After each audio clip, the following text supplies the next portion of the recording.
Mate, fancy seeing you here. It is amazing to see you here. You're INTA, yeah? Yes, yes. Are you? Yeah, I'm Excellent. Fancy that. That's amazing. Yeah. How many ribbons have you got? Ribbons? Yeah. These are little things that you can put on the bottom of your registrant's badge so that people know. Mine says press, but I'm a little bit worried that people are going to come out and press me. Especially where it's hanging. That's worrying, isn't it? Yeah. How many have you got exactly? How many ribbons have you got there? I have one ribbon. One? Yeah, guys, we've got 3 over there. We've got 2 there. 2. Emily, how many have you got? Yeah, I've got a couple over there. No, see, I've got 5. 5. So you're press. Like you. Mentor. Yeah. Who have you mentored? Have you ever mentored anyone in your life? I feel like that's what we do day in, day out on this podcast, yeah. Finance fan? Love money.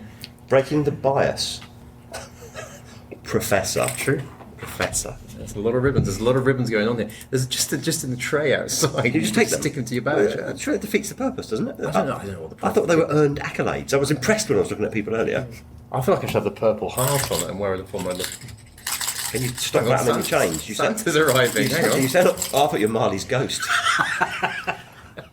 It's good to get that classical reference. Yeah, it's very good. Isn't it? Very good. Good. So, another podcast at INTA. Have you enjoyed them? Yeah, one after another. We're cracking them out. Yeah. Should we get the guests on? Let's do it. Lee Davis and Gwilym Roberts are the 2 IPs in a pod, and you are listening to a podcast on intellectual property, brought to you by the Chartered Institute of Patent Attorneys.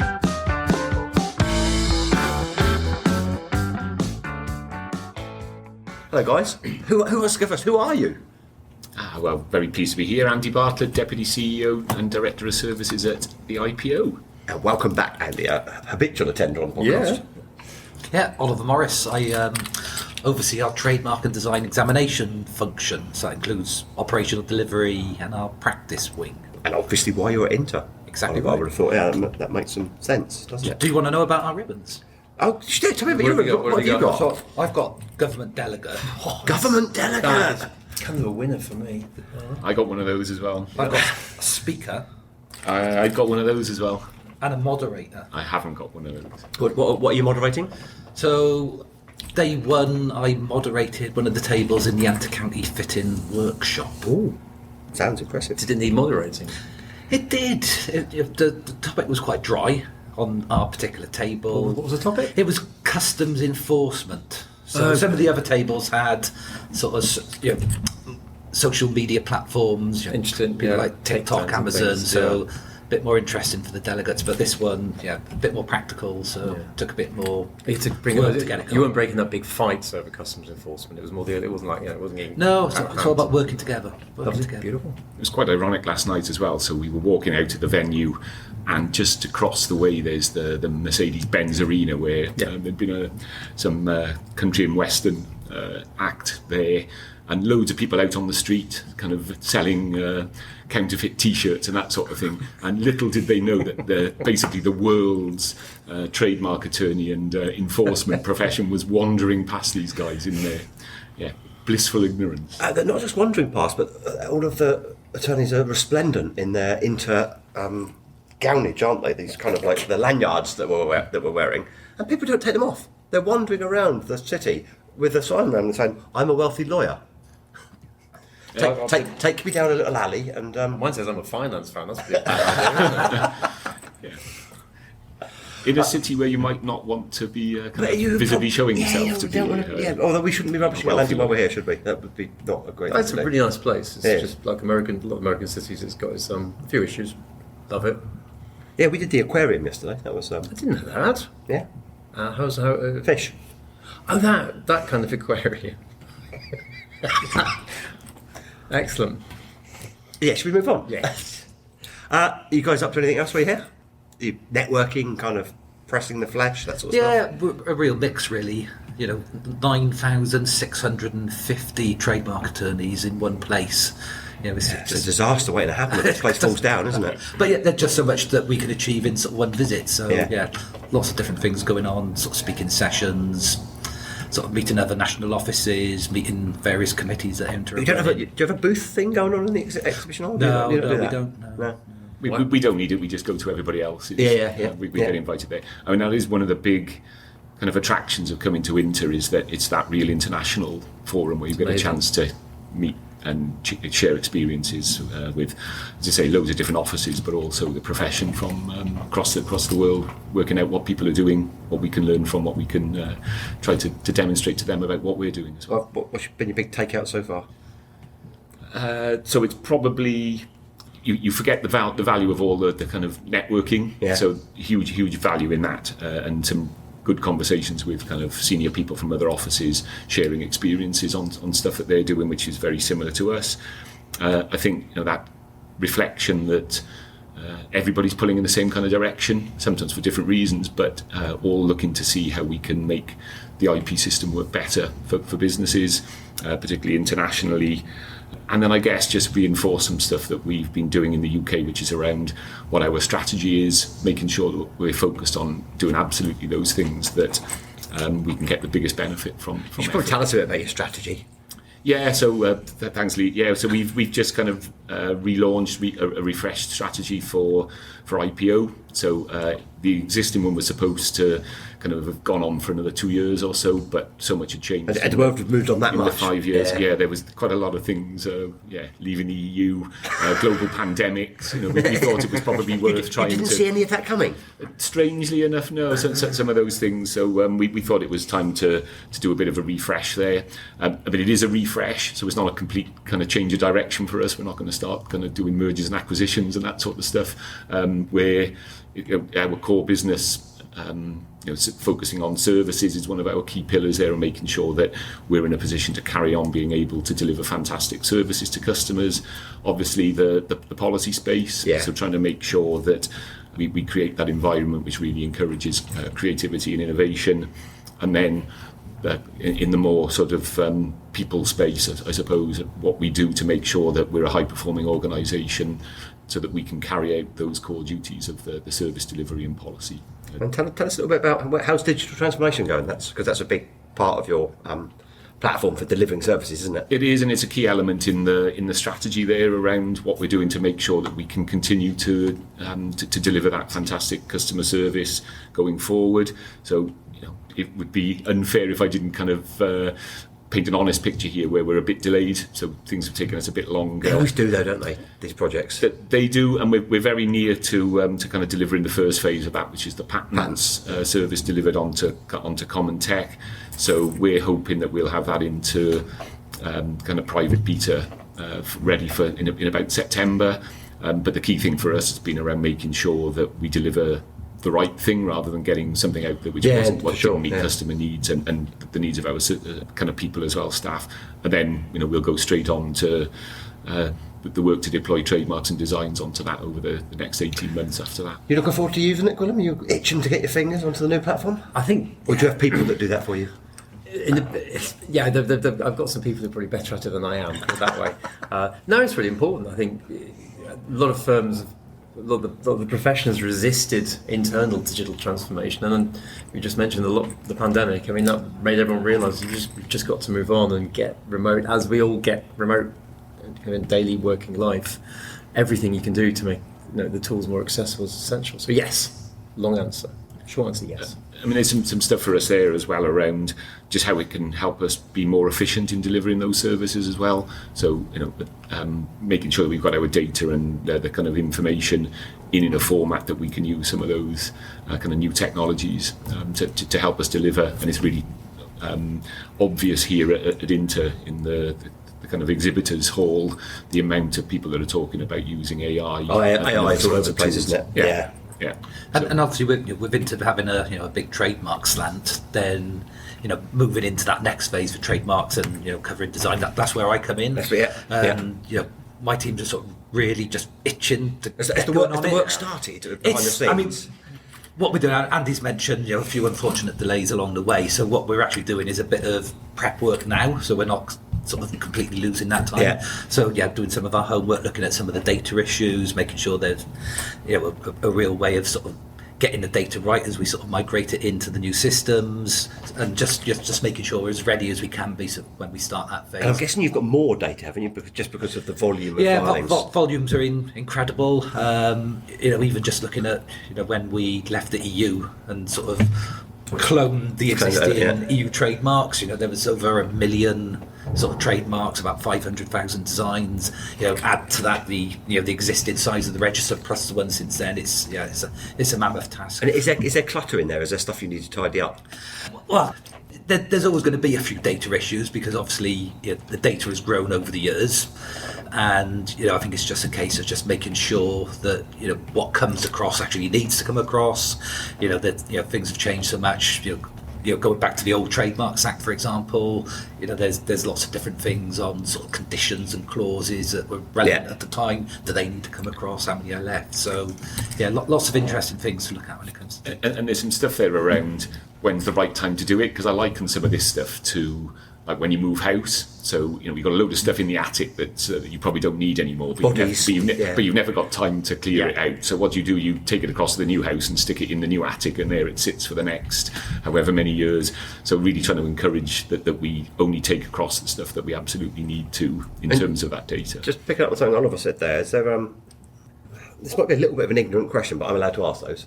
Is the legislation enabling enough to let you do the things that you want to do around digital, or does the legislation drive, if it requires things to be done in a particular way, are you stuck? So there is some stuff, and we found that with patents. So you want to do a bit more automation because you really want people to do some self-service type things, and yet the legislation in places is written in terms of the examiner shall, so it limits what you can do at times. Okay, yeah. But at the same, and one of the things that we wanted to do really was to address some of that, because you want to change the process, because you don't just want to kind of digitize all your existing processes, but that does constrain you at times around just how difficult it is to try to get legislative time. But even then, I mean, even if there are constraints, there's so much you can do in terms of transforming that digital service. Because we're looking not just at the customer journey for people for filing rights and for managing rights. It's also about the tools that the staff are using as well. Sure. So making sure that they're the best they can be, which then creates a more efficient environment for them to work in. So it all pushes in the right direction.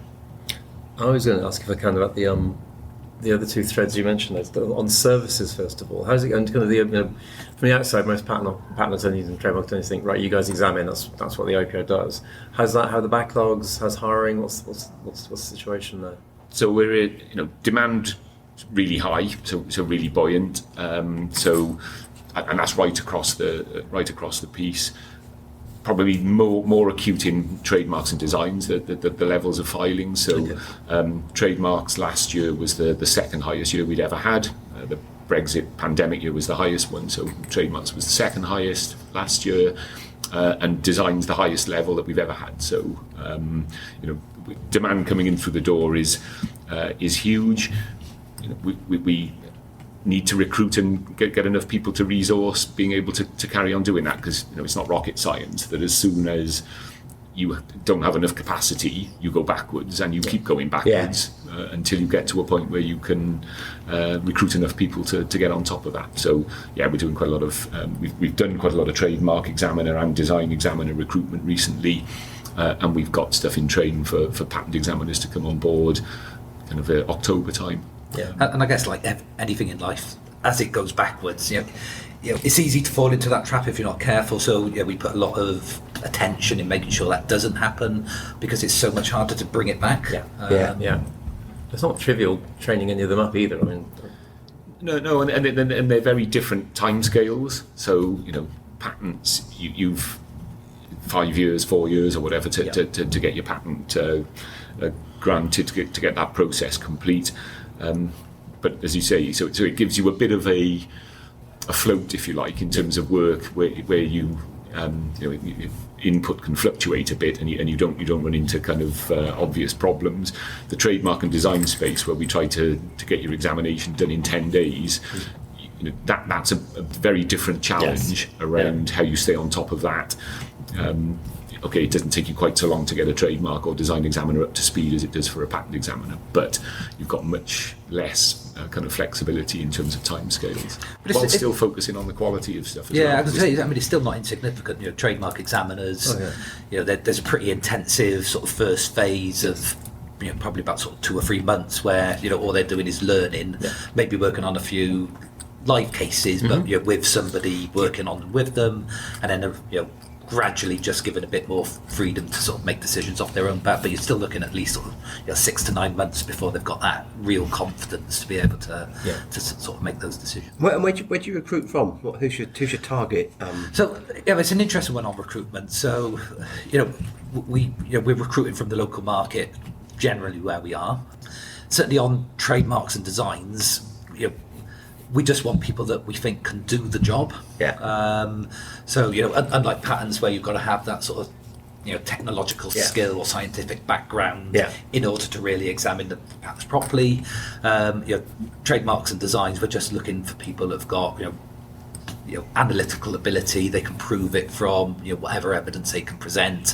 Civil service has got certain ways of sort of recruiting people to make sure we try and sort of bring that out and understand what they're capable of. I'm sorry, Andy. And it's because and we do.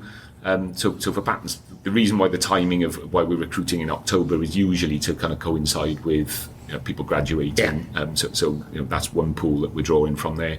But we do also take people who've worked in research or worked in industry and just want a bit of a change of direction.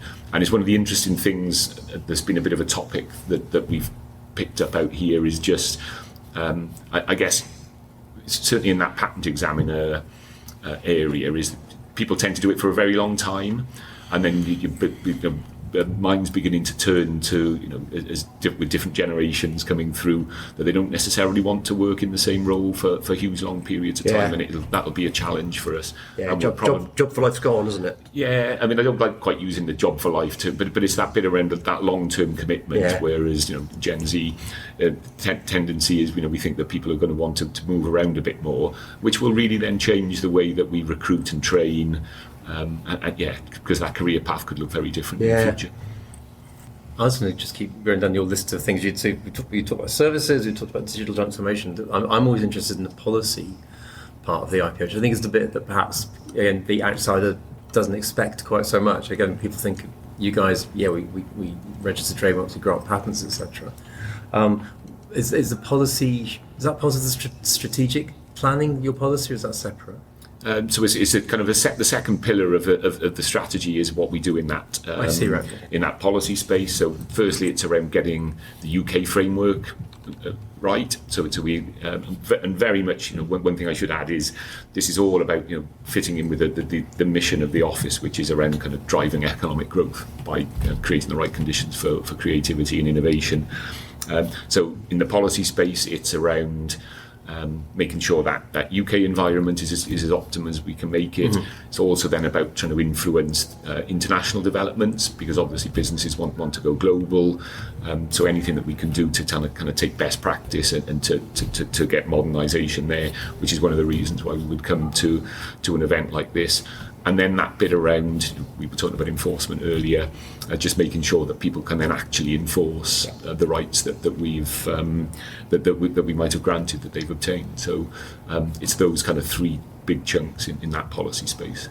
And on the policy front, probably an unfair question, but I'll ask it anyway. Do it. How does a looming general election kind of shape the work of the IPO, or are you that distant from government in terms of intellectual property being? No government's not going to put any priority on it. It's always going to be front and centre, isn't it? So, so we get a bit of that. I mean, it probably has the potential to be a bit of an inconvenience, I guess, in terms of the timings of when you might be able to do stuff over there for the remainder of this year. But you're right. IP tends not to be particularly political, and you won't get huge differences, I don't think, among. It's not education, is it? It's not. There's not big ideological swings. No, and there's probably not huge amounts of votes to be won on it either. I will be testing every candidate who knocks on my door, Andy. Don't you worry. What's your policy on the inventive step? Or get off of my step. I've thrown myself now. I was going to another question after that, but I've lost it. Well, I've gone with policy actually, because I think it is such an important part of what you do. And you mentioned about the vision or whatever it is for the actual IPO, which is interesting. we've had this conversation before. I think we sometimes find it at this end quite difficult to work out who's doing innovation, if you will, within the British government. And I think that's sometimes something. I know the IPO takes a strong lead on that, and you're obviously named in the innovation strategy, I think. Do you work with other? Is there intergovernmental work going on this kind of thing? Is there a good connection? Yeah, so very much so. Obviously, our parent department is DCIT, Science, Innovation, Technology. So that's a key element of it. We obviously do quite a lot of work with DCMS because of the kind of that we hold the policy portfolio for copyright as well, and then in any number of other areas. So business and trade, for all the trade negotiations. So yeah, there's a common thread there, and we need to make sure that we're tied into various bits of government, various different departments, to make sure that it's a cohesive kind of ecosystem. Yeah. Should we touch a bit on the international side of things? Could that be a good place to go next? Because you have your network of attaches now. Remind us, where are they? What do they cover? All right, well, that's going to be a test. So. I'll start. North America, that's covering Mexico, that's handy. US, Canada. Yeah. That's an easy one. Are they here, by the way?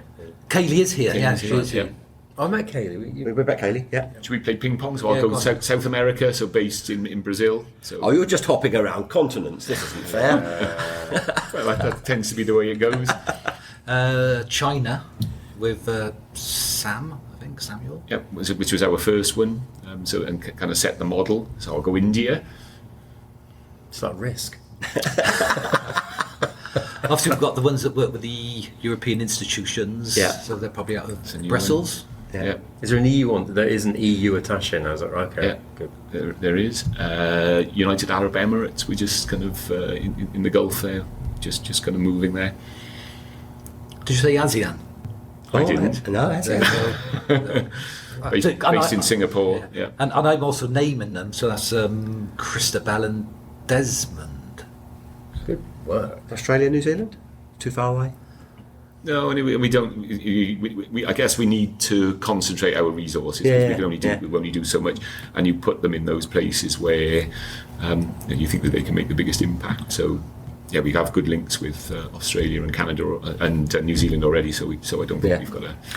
I'm going to feel really bad if we've missed something. Did we get it? I think that's covered by the ASEAN one as well, if we need to. And so you mentioned you've been having meetings with some of the other offices. Bilaterals, I love it when you call them bilaterals. That's just too big. So much better than meetings. Meetings, yeah, Meetings definitely, with yeah. Two people in it. Well, trilaterals are more exciting, of course, because you've got that extra edge. Of Do you know what my favourite lateral? Go on. Or should we say the question at the end? What's your favourite lateral? Plurilateral. Plurilateral. That's amazing. Is that like more than a couple? Could be many. I think it's more than when you know the word for the number. Okay. Plurilateral PPH. Worked There on you that go. for a That while. was it. Yeah, plurilateral PPH. I had a question. Oh, yeah. You've been having your laterals of multiple numbers. How they going? Have you met? What are you talking about? So I had a good informal one with Konstantinos as head of the Canadian office. So that was a good session yesterday. And particularly there we were comparing notes on transformation because they were in the middle of doing something very similar and are about and getting some fairly similar experiences to us. So that was really handy. We had a session this morning with JPO where we were talking about demand, particularly in that kind of trademark and design space, and recruitment and some of the issues that they have with kind of government headcount constraints and how you can kind of get around that a little bit. So those are the couple that we've had primarily so far, and then we've got some stuff with the US coming up. Yeah, I think with Australia as well, I think. And the UAE as well, I think. And yeah, a lot of these, I mean, you bilateral sounds quite a grand one, and some of them are sort of relatively formal, but some of them, it's just an opportunity to touch base, see what's going on, and it might be a bit more of an informal setting. And we did some stuff yesterday as well with the senior leadership of INTA, so with Etienne as the CEO, new and past presidents, and where we were just talking around. They're similarly going through resetting their strategy for the next 4 years, I think.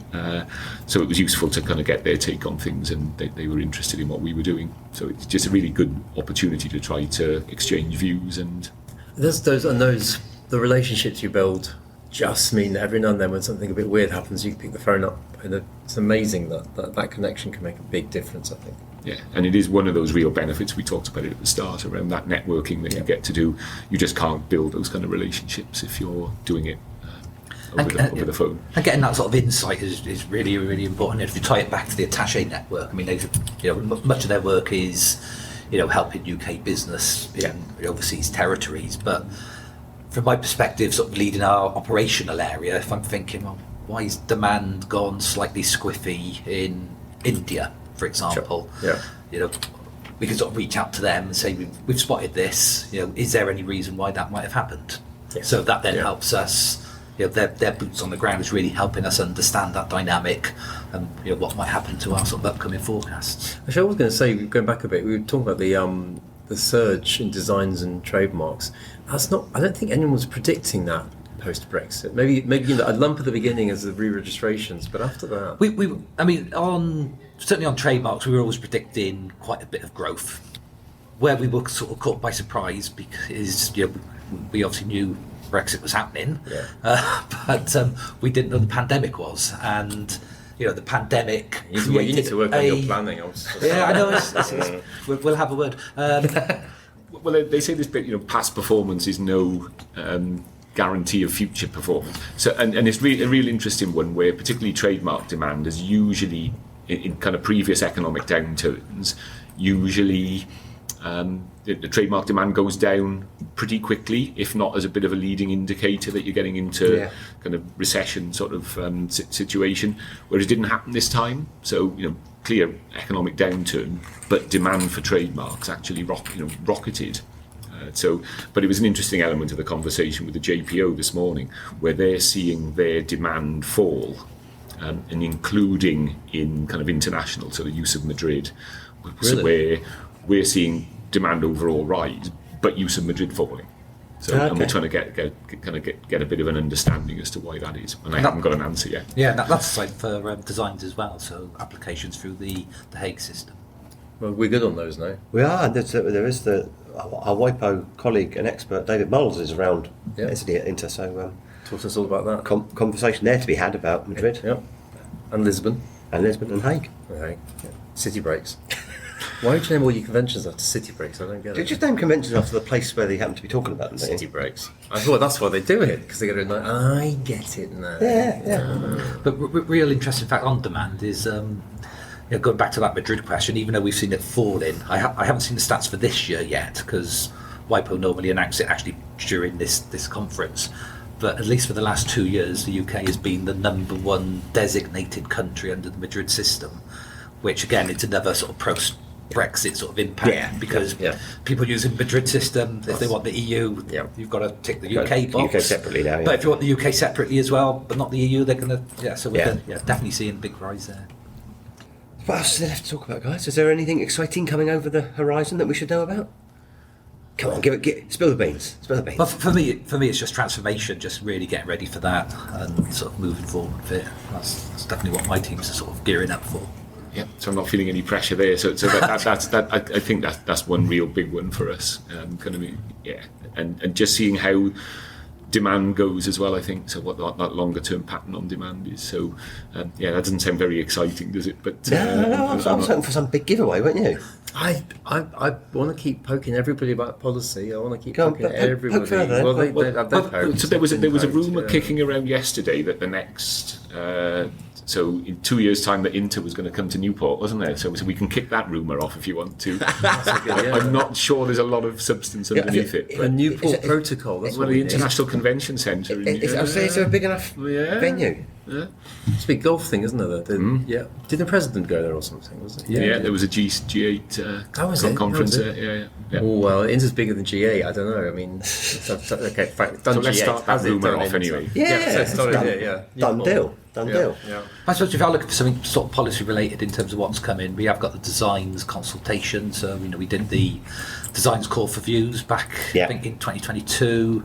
It's really complicated. The systems are difficult with the registered design right, the unregistered design rights of 3 different flavours, and so teams working hard now to sort of bring that together and get something out into the public to and so on. And bearing in mind that's 75th anniversary this year, I think, of the Registered Design Act. So probably feels like it would be time to have a little look under the bonnet there at that. So, but I think, as Oliver says, there's quite a lot of interrelated rights there, which makes it a pretty complicated kind of process to go through some of that.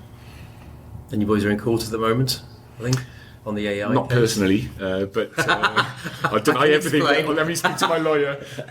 So You said you wouldn't go there.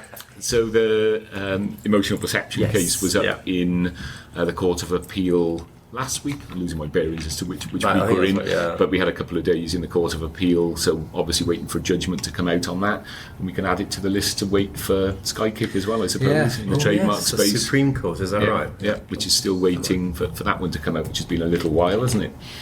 So, yeah. That was last summer. Yeah. Sir David Kitchen was on the...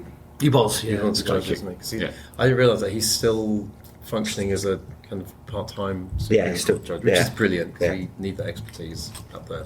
So the emotional perception one would be really interesting when that comes around, because of the potential for, depending on which way that one goes, what that might do to filings. If people thought that the UK was going to be more flexible in terms of what it allowed in that space than we would have been previously, or in other jurisdictions. But you just have to wait and see what for that judgment to come out. Yeah. Cool. Well, thank you both for joining us, taking time out of your time here at INTA. Gwilym, have we got a closing question? Because I'm struggling. What is your favourite lateral? I was actually thinking about it. It's actually, I like all the proper shapes. So I'm just going to say quadrilateral. Quadrilateral. No, we never talk about them. Quadrilateral. So should we pester the guests then for their favourite laterals? really make them work for their... Well, I got the best ones, so I sport it for everybody, yeah. No, you haven't. What's your favourite lateral? Lateral, got to be pull downs or something in the gym. Got to be doing your lats. See, better than you already. That's really good. Oliver's going to come in and get one. Thinking. That's so meta. That's getting meta. better. 'Cause that was lateral thinking that he came up with lateral thinking. The line along the side of a fish that gives them the kind of movement through the water that they need, the lateral line. Oh, fish. You always got to get fish into these, haven't you? Yeah. Or plumbing. Lateral hires into plumbing. Are they, this doesn't mean lateral in plumbing. No, thank you both. Been a pleasure having you on. And Gwilym, will I see you on the next one? I really hope so. I'm desperate to get on with these. I love them. Don't run away. No. So I don't know whether you're listening to this podcast because you're at INTA and you're listening to it for the first time, or whether you're one of our seasoned listeners. But however you've come to the podcast, if you've liked it, if you've enjoyed it, then leave us a review on your platform of choice, because then we can extend our listenership. It's exactly how the Beatles broke America. Was it? Yeah. Just it was all about reviews. Are you John and my Yoko? Yes. Perfect.